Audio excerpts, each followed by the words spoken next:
France ने भारत को बड़ा जबरदस्त सा ऑफर दिया है रफाल के लिए। 114 of them make in India, Indian industry के साथ, एंड कहीं ना कहीं थोड़ा बहुत टेक्नोलॉजी ट्रांसफर जो आपको आमका के लिए यूज में आएगा। आइए थोड़ा सा बात करते हैं। नमस्कार, जय हिंद, जय Bharat and welcome to Deaf Talks. This is Adi अचिंत।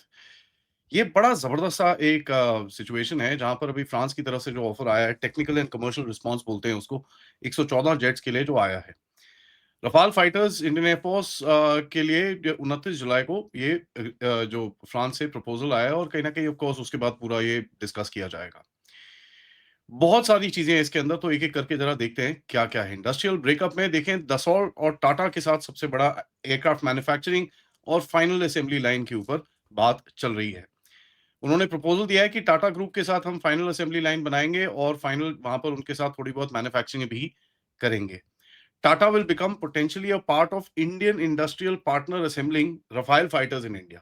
ठीक है जी, तो ये बड़ा एक इंपॉर्टेंट चीज है हमको समझने के लिए। तो मतलब पहली रफाल की फाइनल असेंबली लाइन भारत में होगी, और टाटा जीरो से स्टार्ट नहीं कर रहा।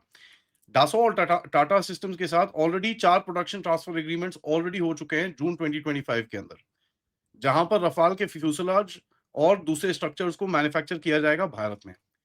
जहां पर उसके अंदर क्या क्या है, रियल फ्यूसलाज है, लैटरल शेल्स है, रियर फ्यूसलाज का पूरा जो स्ट्रक्चर है, सेंट्रल फ्यूसलाज है और फ्रंट फ्यूसलाज है, पूरा टाटा बनाएगा। दासाओ ने बोला है कि इंडिया की जो फैसिलिटी रहेगी वो पूरी तरह से बना सकेगी, और 2 रफाल के फ्यूसलाज हर महीने बनाने का उसकी कैपेबिलिटी रहेगी, और पहला सेक्शन डिलीवरी के लिए रेडी होगा 2028 के अंदर। तो एक ये है। दूसरा, एमबीडीए और एलएनटी मिसिल जायंट है। एमबीडीए, ठीक है, जो मिसिल बनाता है रफाल के लिए, उन्होंने बोला है कि एलएनटी के साथ हम कोऑपरेट करेंगे, और कहीं ना कहीं जो रफाल के साथ जो मिसाइल्स मीका और जो मीटियोर का इकोसिस्टम है वो यहां पर बनाने की कोशिश करेंगे। एक जेवी ऑलरेडी साइन हो चुका है बाय द वे। ठीक है जी। LNT MBDA missile systems limited के नाम से एक जेवी ऑलरेडी एग्जिस्ट करता है भारत के अंदर, जिसमें काम ऑलरेडी शुरू हो चुका है। तो कोई इंडस्ट्रियल पेयरिंग नहीं है, एक इंडस्ट्रियल कॉर्पोरेट रिलेशनशिप ऑलरेडी है, उसको बढ़ा के आगे लेके जाएंगे ना। फ्रांस को एक चीज समझ में आ रही है कि साहब भारत में ही बनाना पड़ेगा, भारत में ही बनाना पड़ेगा, और अगर भारत में ही बनेगा तो भारत ऑर्डर देगा अच्छे से, फिर इधर उधर करके हम लोग थोड़ा देख लेंगे। एमबीडीए इस टाइम पे भारत जो अपनी कैपेबिलिटी है वो भारत में एस्टैब्लिश कर रहा है। मई 2026 में उसकी एक एग्रीमेंट हुई इंडियन एयरफोर्स के साथ, जहां पर maintenance, repair, mid life overall और कैपेबिलिटी एनहांसमेंट्स कौन सी, एमआईसीए मीका मिसाइल्स के लिए। तो ये बड़ा एक एक्सक्यूज मी, एक और डेवलपमेंट है। तीसरा आते हैं थेल्स और महिंद्रा पे। थेल्स बनाता है एवियोनिक्स, ठीक है जी। महिंद्रा आपको देखेंगे कहीं ना कहीं उसी के ऊपर घुसने की कोशिश कर रहा है। नो, थेल्स ने बोला कि साहब 25% जो हम लोग काम कर सकते हैं भारत के साथ, वो एकदम से हम शिफ्ट कर देंगे, जिसके अंदर आता है sensors, communications, mission systems, electronics and electronic system जो भी हैं। नाउ महिंद्रा और इसके साथ कुछ बातें चल रही हैं जहां पर उसको एक जेवी में बना के and it will be made in India, उसके बाद उसको आगे लेके जाया जाए। जो हाई वैल्यू इलेक्ट्रॉनिक्स होते हैं उसके अंदर धीरे धीरे क्या होगा, आगे जाएगा। वर्क शेयर क्या है इसके ऊपर, जैसे मैंने बोला जेवी के ऊपर बातें चल रही हैं अभी, तो ये पब्लिकली अभी कोई आके इसके बारे में बोलेगा नहीं। फिर आते हैं साफरान और एचएएल के बीच में। ये बड़ा एक बेसिकली ऊपर का वो सिस्टम रहेगा। साफरान क्या बनाता है, M88 इंजन, ठीक है जी।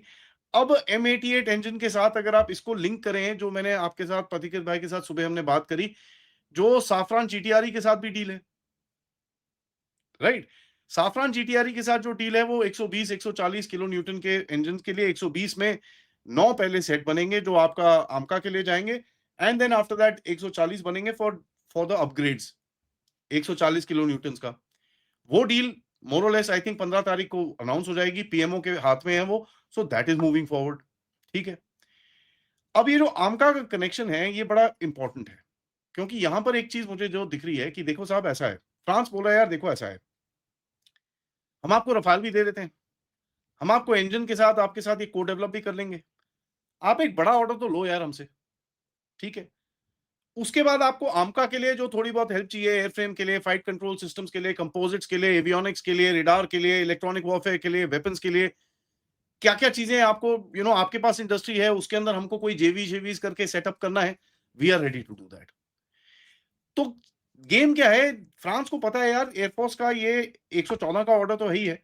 उसके बाद इंडियन एयरफोर्स अपना एक आमका भी बना रही है जिसके अंदर भी रिक्वायरमेंट्स रहेंगी, राइट? अब जिसके अंदर भी वही रिक्वायरमेंट्स रहेंगी, भैया मेक इन इंडिया होना चाहिए, टेक्नोलॉजी इधर आए, ये वो एंड ऑल दैट नॉनसेंस। तो बोलते हैं ठीक है जी, we will also cooperate with you in that particular aspect, क्योंकि इंजन में तो कर ही रहे हो आप। तो M88 का सिस्टम अगर लोकलाइज यहां पर इसकी जो अभी बात चल रही है जिसके अंदर, तो रफाल की जो नेगोशिएशन एक ब्रिज बनेगा, M88 का इकोसिस्टम, इंडियन एरो इंजन का, साफरान HAL का टेक्निकल कोऑपरेशन और फ्यूचर में आमका, सो एक पूरा वो लाइन बन जाता है। ठीक है जी। इसके अंदर इंडिजनाइजेशन टारगेट क्या होगा? फर्स्ट बैचेस में बोला जा रहा है कि 40 से 50% तक रहेगा, एंड जो लेटर बैचेस रहेंगे 60 to 65 to 70% in certain cases होगा इंडिजनाइजेशन पूरा। तो मतलब आप उसके अंदर आएगा basically, what will happen is, और जो फ्रेंच ने प्रपोजल दिया है बाय द वे, कि टेक्नोलॉजी ट्रांसफर करेंगे हम लोग, इंडियन सोर्सिंग करेंगे हम लोग, लोकल मैन्युफैक्चरिंग करेंगे और इंडियन इंडस्ट्रियल पार्टनरशिप्स के साथ हम बैठेंगे। चार मैंने आपको ऑलरेडी बता दिया, डैसोल का टाटा के साथ, एमबीडीए का एलएनटी के साथ, थेल्स का महिंद्रा के साथ और साफरान का एचएएल के साथ। इसके ऊपर एक और चीज आती है which is MRO, maintenance repair and overall. Dassault का यहां पर ऑलरेडी MRO खुल रहा है, ठीक है जी, it's already opening up. And अगर आप देखें जो MRO है उसका पूरा एक एग्रीमेंट और ये सब चीजें पूरा बैठा है। अगर इफेक्टिवली अगर आप देखेंगे MRO में, तो अगर इफेक्टिव जो इकोनॉमिक वैल्यू ट्रांसफर होगा ना, इकोनॉमिक वैल्यू ट्रांसफर, वो 60-70% पे नहीं अटकेगा साहब, वो 80 के ऊपर जाएगा।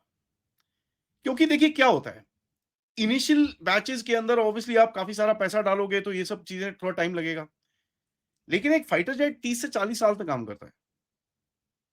वो 30 से 40 साल के अंदर आपकी भी इंडस्ट्री डेवलप करेगी, आपका MRO डेवलप करेगा, आपका लोकल कैपेबिलिटी डेवलप करेगी, तो आप भी बहुत सारी चीजें कर पाओगे उसके अंदर। So it is a growing ecosystem. तो आप जो मैं बोल रहा हूं, इकोनॉमिक वैल्यू जो रहेगा उसका 80% के करीब में वो आ जाएगा। अब कितने रफाल्स हैं? 114 के बारे में बात चल रही है। अब नेवी ने 26 मांगे हैं, उसके बाद एक आई थिंक एक और है, भाई हमको एक 31 और चाहिए।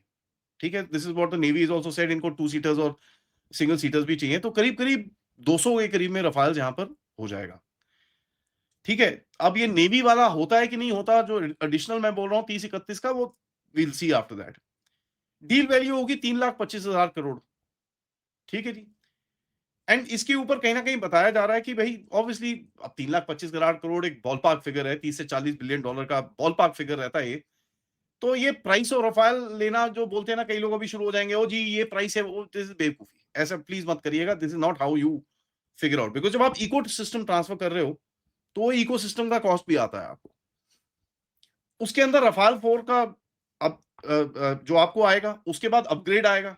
ठीक है, रफाल 4 प्लस हो जाएगा, ये होगा, और all sorts of stuff will happen.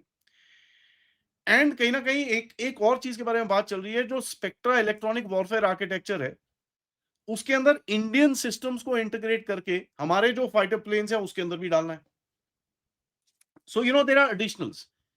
It's not 3.25 lakh crore for 114 aircraft. It is 3.25 lakh crore for 114 aircraft plus ecosystem plus missiles plus help with our local domestic infrastructure plus AMCA plus engines plus all sorts of other things. So there is a lot of pluses in that aspect.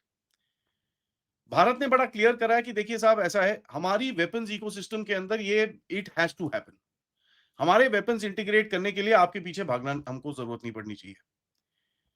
तो जो mission source code होता है, which is the weapons integration source code, उसको publicly तो obviously कोई बोल नहीं रहा, बट कहीं ना कहीं there is an agreement, and Indian air force ने बड़ा they put a very clear foot down कि ये नहीं होगा। India is also propose the same thing. तो कहीं ना कहीं अगर ये डील आगे जा रही है तो this will be a part of the game. Rafale ने बोला था कि साहब एक डोमेस्टिक एक डैसोल का जो इंडस्ट्रियल बेस है नागपुर के अंदर, वो 24 फाइटर साल के बना सकता है, कोई टेंशन नहीं है। टाटा एफएल और ये सब चीजें मिला के तो we should be able to produce it, हम आराम से ये कर लेंगे। दे हैव सेड कि भाई हमने आपकी पूरी इंडस्ट्री मैप कर ली है, हम कर लेंगे इसको। 24, अब आपको चाहिए 114 या 150 लगा लो आप, तो 24 मतलब 4 साल में या 5 साल में खत्म हो जाएगा वो। What this also tells you कि ये रफाल सिर्फ भारत के लिए नहीं बनेंगे। अब इसके बायर्स हैं, कौन है? यूएई है, इंडोनेशिया है, multiple other countries are wanting to buy the Rafale. तो क्या मेड इन इंडिया रफाल्स अभी वहां पर जाएंगे? There is a possibility of that, because French would want कि यार हमारी अपनी कैपेसिटी में कहीं ना कहीं गड़बड़ ना हो।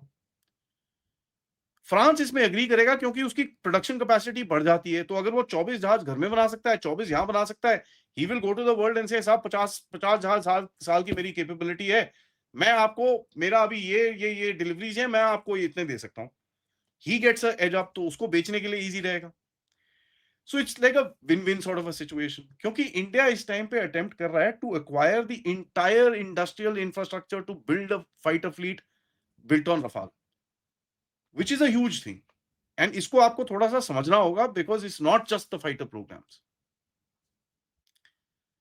राइट। सो ये कई लोग हैं जो आपको पता ही है, बड़े बुद्धिजीवी लोग हैं जो बोलेंगे ओ जी 3,25,000 रुपए में 114, उसको डिवाइड करिए, ओ देखो देखो ये price. No, ecosystem, missiles, the spectra suite, engine help, made in India, आपकी इंडस्ट्री को यहां पर, तो आपकी इंडस्ट्री अगर बनाएगी तो उसको भी तो प्रॉफिट बनेगा, right. So it's like a complete ecosystem which is gonna come. Proposal अच्छा है, of course I am no expert to say कि भाई यू नो ये वो प्राइस दिस दैट, मेरे को कोई इसमें एक्सपर्टीज नहीं है, तो मैं उसके ऊपर कमेंटिंग नहीं करूंगा। But proposal is good, which gives you the opportunity to make your ecosystem, और कहीं ना कहीं हमको वो दिखता है कि that opportunity will be the reality। ठीक है जी, thank you so much for watching. सबसे रिक्वेस्ट है, वीडियो को लाइक करिए, सब्सक्राइब करिए and share this with your friends and families. And of course अगर आप इस चैनल की तरफ सपोर्ट या कंट्रीब्यूट करना चाहें, please do that, use the QR code या फिर पेपैल या फिर सुपर स्टिकर, सुपर चैट्स। मिलते हैं थोड़ी देर में, तब तक नमस्कार, जय हिंद, जय भारत।